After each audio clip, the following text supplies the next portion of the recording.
Guys, నా స్టైల్లో గోంగూర chutney preparation చూసేద్దాం. వచ్చేయండి. మీలో ఎంతమందికి గోంగూర చట్నీ అంటే ఇష్టం? మా ఇంట్లో అయితే అందరికీ చాలా ఇష్టం. మా డాడీకి అయితే చాలా చాలా చాలా ఇష్టం. ఇంకా అందుకే ఇక్కడైతే నేను ప్రిపేర్ చేస్తున్నాను. ఏం లేదండి, చాలా సింపుల్. ఫస్ట్ అయితే పల్లీలు వెల్లుల్లిపాయలు ఫ్రై చేసుకొని పక్కన పెట్టేసుకొని కొంచెం జీలకర్ర ఉప్పు యాడ్ చేసుకొని దాన్ని అయితే గ్రైండ్ చేసుకోవాలి. అదే కళాయిలో అయితే గోంగూరని కడిగేసి అందులో వేసేసుకొని కొంచెం సాల్ట్ వేసుకొని మంచిగా మగ్గించుకోవాలి.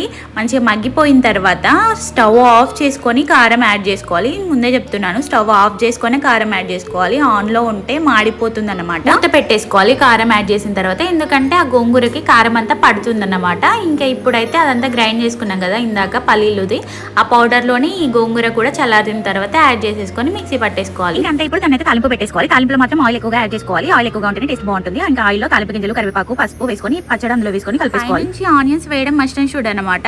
ఆనియన్స్ వేస్తేనే టేస్ట్ చాలా బాగుంటుంది. ఇలా అయితే ఒకసారి ట్రై చేయండి, చాలా బాగుంటుంది. మీరే కామెంట్ చేస్తారు చాలా బాగుందని.